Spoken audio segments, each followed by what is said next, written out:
మన రాష్ట్ర ప్రభుత్వం రైతు శ్రేయస్సు మనకు జరిగింది లాస్ట్ 1 year నుంచి. అందులో ఈ ఖరీఫ్ లో అన్నదాత సుఖీభవ కార్యక్రమాన్ని ఈరోజు మనం మొదలు పెడుతున్నాం. ఇందులో ప్రతి రైతు కుటుంబానికి కూడా 20,000 రూపాయలు సాలీనా ఇవ్వడం జరుగుతుంది 3 దఫాలుగా. అండ్ ఈ కార్యక్రమం రైతుకి ఒక పెట్టుబడి సాయంగా తోడ్పడుతుంది. అండ్ రైతుల యొక్క ఆదాయం పెంచడానికి కూడా ఇది ఖచ్చితంగా ఉపయోగపడుతుందని ఆశిస్తున్నాం. అయితే మన జిల్లా ముఖ్యంగా ఏ విధమైన పరిశ్రమలు పెద్దగా లేవు, అన్ని ఎంఎస్ఎంఈ ఉన్నాయి. ఎక్కువ మంది వ్యవసాయం మీద ఆధారపడి జీవిస్తున్నారు. అయితే వ్యవసాయం మీద ఆధారపడుతున్నటువంటి మన రైతులందరూ కూడా కొన్ని గవర్నమెంట్ పథకాల్ని, సంక్షేమ పథకాలు మనం కనుక బాగా వినియోగించుకున్నట్లయితే మన ఆదాయాన్ని రెట్టింపు చేసుకోవచ్చు. ముఖ్యంగా మన ప్రభుత్వం ముఖ్యంగా రైతుల్ని, ముఖ్యంగా నేను కుప్పం నియోజకవర్గంలో కూడా పనిచేయడం జరిగింది. మన గౌరవ సీఎం గారు చంద్రబాబు నాయుడు గారు ఎప్పుడు కూడా ఏంటంటే సాగు యాజమాన్యం, నీటి యాజమాన్యం అండ్ సాయిల్ యాజమాన్యం సంబంధించి చాలా చాలా శ్రద్ధ తీసుకోమని చెప్తూ ఉంటారు.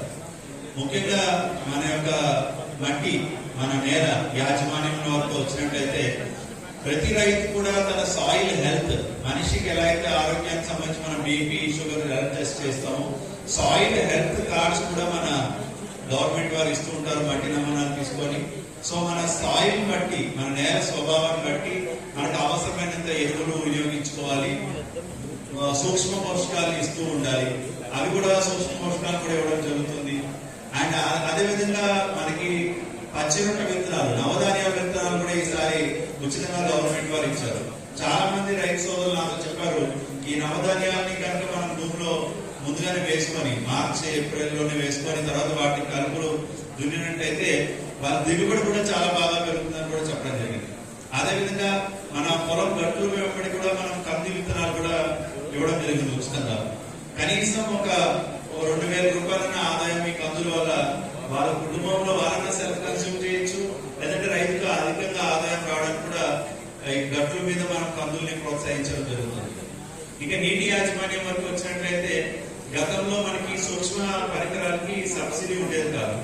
ఇప్పుడు గవర్నమెంట్ వారు గిరిజనులకైతే 100% సబ్సిడీ, అదే ఇతర SC ST, SC BC, OC అయితే 90% సబ్సిడీ తోటి మనకి సూక్ష్మ సేద్యం పరికరాలు కూడా ఇవ్వడం జరిగింది.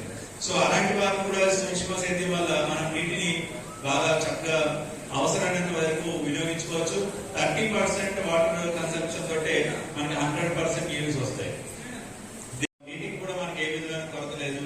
అయినప్పటికీ కూడా మన ఊర్లో ఉన్నటువంటి చెరువులను అందరూ మనం కాపాడుకోవాలి. చెరువులు ఎక్కడ కూడా ఆక్రమించకుండా చెరువులు మనం కాపాడుకోవాలి ఒకటి.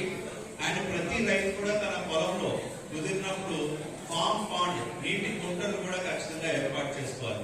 ఎందుకంటే మనం బోర్లు కానీ వీటి వల్ల కానీ ఎక్కువ నీటిని మనం తీసుకోవడం వల్ల మళ్ళీ భూగర్భ జలాలు అడిగిపోయే అవకాశాలు ఉంటాయి. నేను గతంలో పల్నాడు జిల్లాలో పనిచేసేవాడిని.